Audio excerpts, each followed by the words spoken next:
2024 in Peru, and history is about to be made. But our heroes aren't wearing caps. They are wearing, nothing because they are bees, but not just any bees. These are the OG stingless bees who have been around for 80 million years.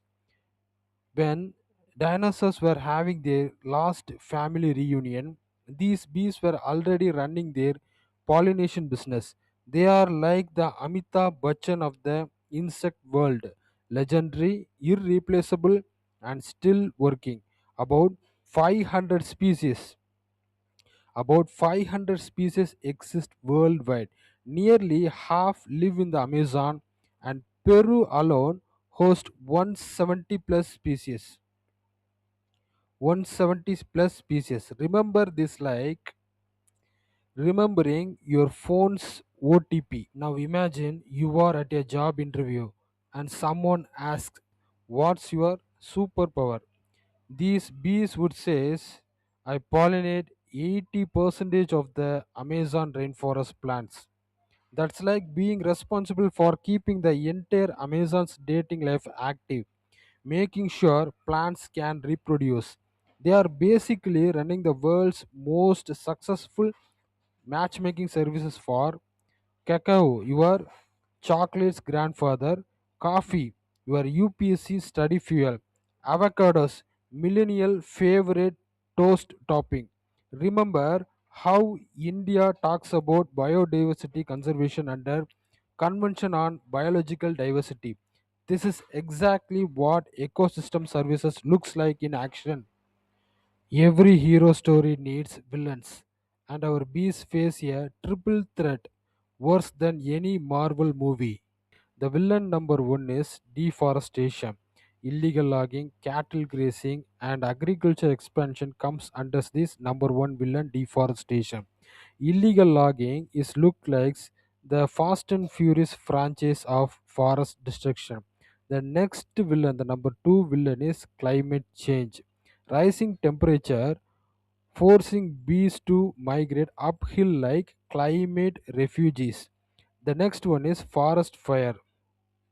Forest fires like in the 2023 Canadian wildfires, but the fires take place in the Amazon region. Remember the 2019 2019 Amazon fire, same problem but ongoing sequel. The villain number 3. The third villain is pollution. Pesticide residues found even in remote honey samples. It's like finding microplastics in Mount Everest snow. Nowhere is safe. The indigenous community says bees are now harder to find than getting a Tatkal railway ticket during Diwali season. For indigenous communities like the Asha Ninka and Kukama Kukamiria, these bees aren't just insects, they are traditional medicine cabinets. Their honey has anti inflammatory, antibacterial, and antiviral properties. And also, these honeybees are spiritual guides for these communities, part of ancestral knowledge system, and also they are cultural identity markers. Just like how turmeric and neem are to Indian Ayurveda, stingless bee honey is to Amazonian traditional medicine. In 2024, Peru passes national law recognizing stingless bees as native species. Yes, in December 2024, the two municipalities, Satipo and Nauta, passed ordinances granting them legal rights. The big deal is first insects in world history to get legal rights. Remember as E, S, H, and P. E for exist and survive, S for stable and healthy population, habitat restoration, and pollution free environment. This isn't just symbolic. Authorities are now legally bound to protect them. This isn't happening in isolation. Welcome to the Rights of Nature movement. Think of it as the Avengers team up of environmental law. In 2008, Ecuador becomes first country to embed rights of nature in constitution based on indigenous concept sumak kause. Sumak kause meaning good living. In 2010, Bolivia introduces laws of rights of Mother Earth with seven fundamental rights.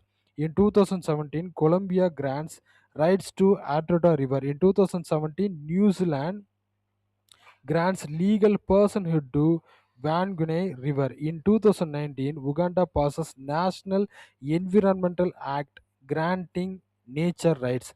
Rivers in Bangladesh, Mexico, and Canada have similar protection. Now, in the year of 2024, Peru extends it to insects for the first time.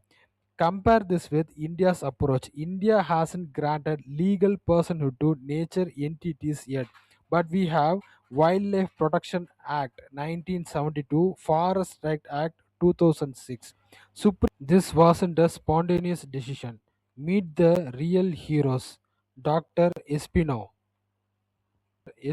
chemical biologist, founder of Amazon Research International, who worked for years with indigenous communities documenting bee importance. The next one is Earth Law Center's Latin America Director Constanza Prieto lead the advocacy, collaborated with the indigenous leaders to create the framework linking bee survival with indigenous cultural rights. Previously, Peruvian law only recognized European honeybees, leaving stingless bees in legal limbo. No classification, no funding, and no protection. It's like how India's wildlife laws initially focused on tigers and elephants but gradually expanded to lesser known species. Why this matters globally? It may create a domino effect. What is a domino effect? First one is biodiversity conservation. If pollinator declines continuously, 80% of Amazon plants are at risk. The food security. Next one is food security. No bees is equal to no coffee, chocolate, and avocados. Climate stability. Forests can regenerate without pollinators. Indigenous rights links ecological protection with cultural survival. Legal precedent opens pathway for other overlooked species globally. One small ordinance in Peru creates global precedent for insect conservation. Compare it with India's Project Tiger 1973 inspired global big cat conservation. We conclude this video with memory trick Cipra. Thanks for watching.